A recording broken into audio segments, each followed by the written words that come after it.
technically, everything I'm doing with DSA is stuff I'm not supposed to be doing for work. So like, What do you mean? like it's explicitly prohibited. So like, if they find out, I can get in trouble basically. If you're an executive branch agency, you can slow ball things to a degree that it's like ineffective, and maybe you get in trouble, and maybe you get fired or you resign or whatever. But like you slow them down for a certain period of time.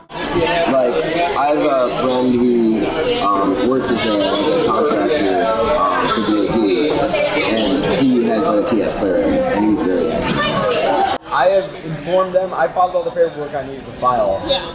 I was purposely a little bit vague about what kind of organization it was. I'm like, it's a community organization. We do this, we do that. I wasn't like, it's a socialist organization, and we want to, destroy capitalism.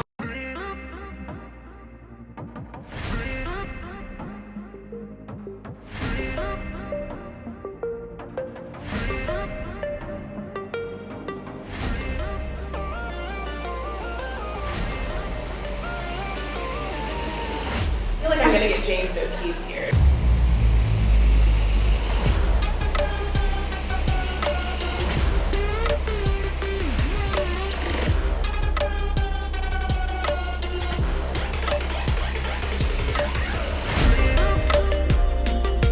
I work for the Government Accountability Office.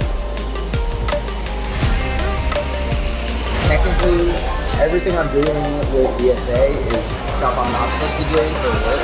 Donald J. Trump is now President of the United States. It's a socialist organization, and we want to, destroy capitalism. Yeah.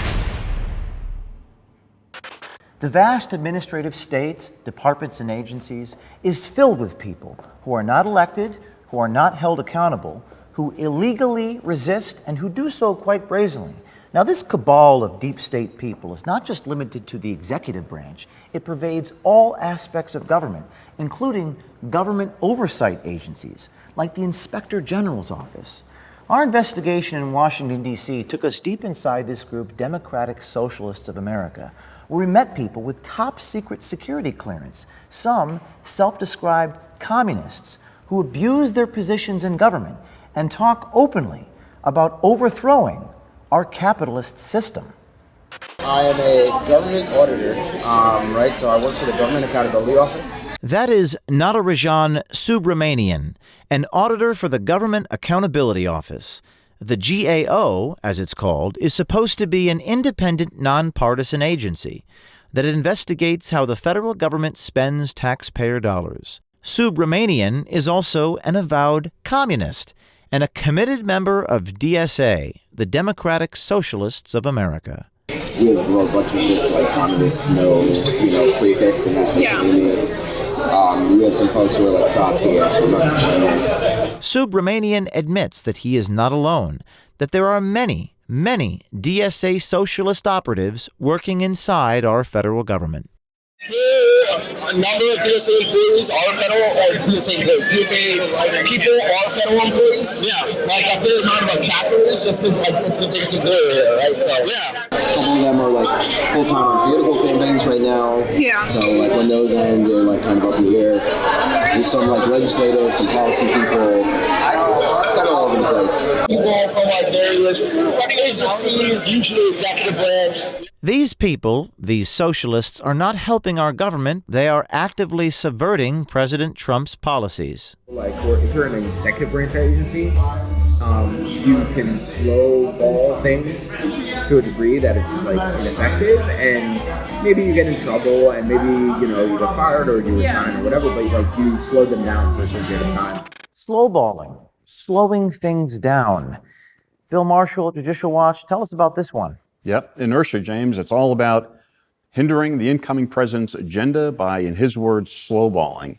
It's pervasive throughout the government. We've seen it in GAO, we've seen it at the State Department, we've seen it at DOJ. So does the deep state extend beyond just the executive branch?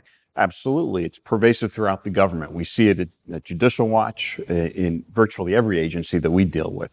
And this is something that has to be addressed if we want a functioning democracy.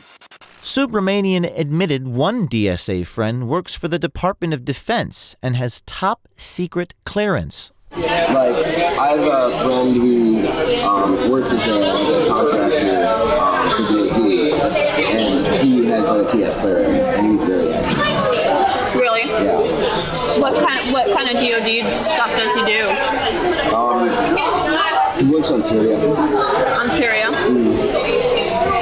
So like counter-intelligence?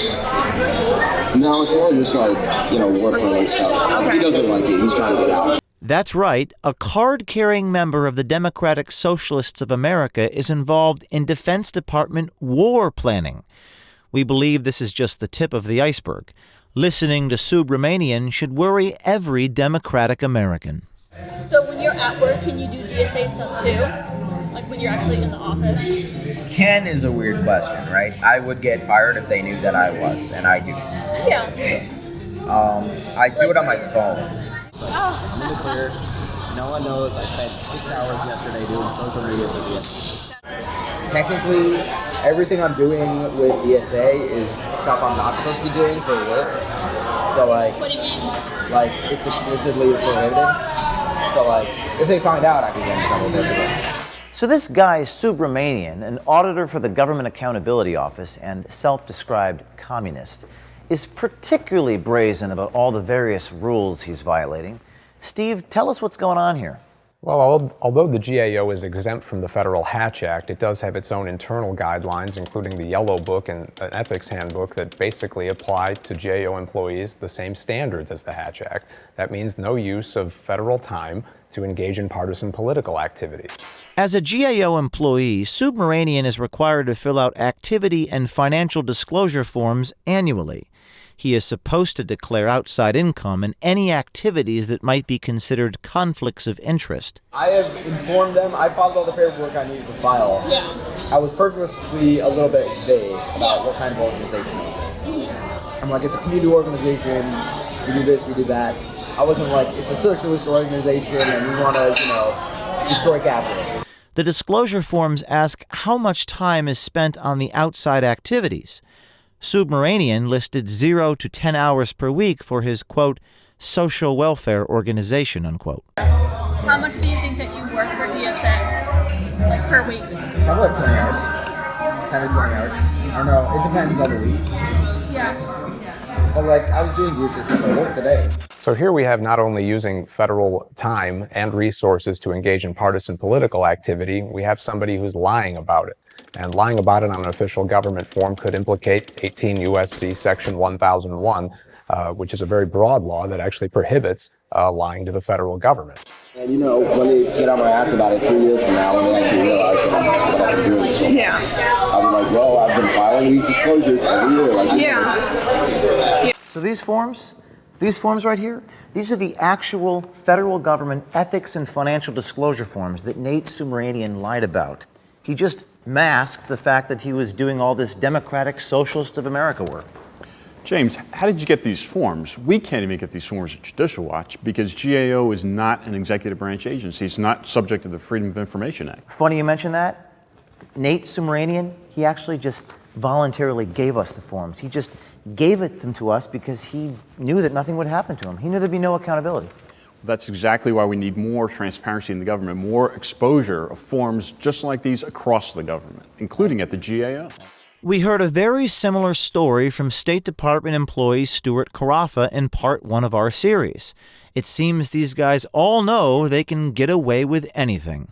So, like, is there a specific law that says, like, that you would be violating if, like, that you're involved with I think it would be violating DSA? GAO policy. I don't think it would be a federal statute. Okay. Well, that's good. It would be fireable, though, because all political activities automatically at will. Subramanian keeps talking about how he's going to get fired, but he also kind of talks about how he's getting away with it. What do you make about this auditor of the Government Accountability Office? He makes me madder than virtually anyone else I can imagine. He's gloating that he's not doing his job. He's gloating that he's not doing the job that the people hired him for. He's exactly the reason we need to fire the swamp. He is that example. The fact is, Congress needs to act. We need the Merit Act passed so Subramanian can be fired in an expedited manner. Congress can take that action. They need to do it now so we can get this kind of guy out of the government. Subramanian says his radical politics are an open secret at his government job. Everyone in my office who's close to me now not only knows that I'm a socialist, knows that I'm in DSA. And I try not to... They do know or they don't know? They do know. Okay. A lot of people know. Management does not know. You have to be strategic about things like that. Yeah. Right? But like, a lot of my coworkers know, not my project team, but people that I've worked with in the past, people in my union know, you know, stuff like that. And you're okay with it? Yeah. Oh yeah, they're actually big fans. Yeah. You know. DSA is a political organization that supports candidates for public office. Subramanian says DSA's objective is to elect people they can control. I would say we aim to endorse only people who are DSA. Okay. Sometimes we endorse people who aren't. Yeah. You know, like the national organization endorsed Bernie. Bernie's not technically a DSA member or whatever. Yeah. But like, it's very good to do that because you want to have a certain level of like discipline over the candidate and over when they get elected. You want to be able to say, look, we made your campaign. We elected you. You have to. You have to, yeah. Subramanian's priorities are clear. His work for the Democratic Socialists of America comes first. I'm very good at slacking off on my job until I really need to not slack off on my job. And I'm very good at doing things in a very short period of time when I need to do that. Yeah. So like, I'll just like, a lot of it is just like, I slack off, I'm doing DSA stuff. You'll be doing what? DSA stuff. Yeah. And straight up, like, I explicitly had the discussion with myself about, do I care more about having this job or do I care more about like the movement? And I was like, obviously the movement. What do you have doing tomorrow for your Well, I'm B-Day? working from home, so I'm not really That's doing good. anything. Do you actually like have to like work, or do you just like I have to work. Well, you know, like work? I can, the thing about it is I can log on and then just be like, I'm not going to do anything for half an hour. I might respond to a couple of emails, but like, there's no one looking over my shoulder. So like, a lot of times what I'll do, and this is kind of what I'm doing right now, is like, I'll drink the night before, I telework, and then I'm like, if I'm like, 15 minutes late to log on, no one checks. Yeah. And, people aren't calling me. That's been my attitude. It's like I break rules every day. At any point, I could get fired for stuff that I do with DSA. After we announced this investigation, DSA members wrote that we were doxing federal government workers. As always, our media critics decry our tactics rather than reporting what we exposed. What is worrisome is that the mainstream media enables a lack of transparency for those who govern us while doxing private citizens. The methods of undercover journalism have been around and celebrated for more than 100 years. We stand by our journalism and our methods. We stand by our reporting.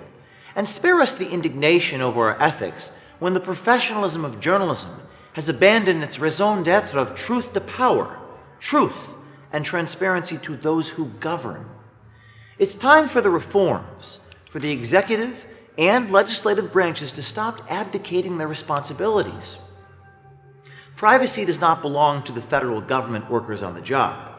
It belongs to the people. And what happens when deep state actors inside these agencies are targeting private citizens while on the job? Well, then a real constitutional crisis brews. Stay tuned.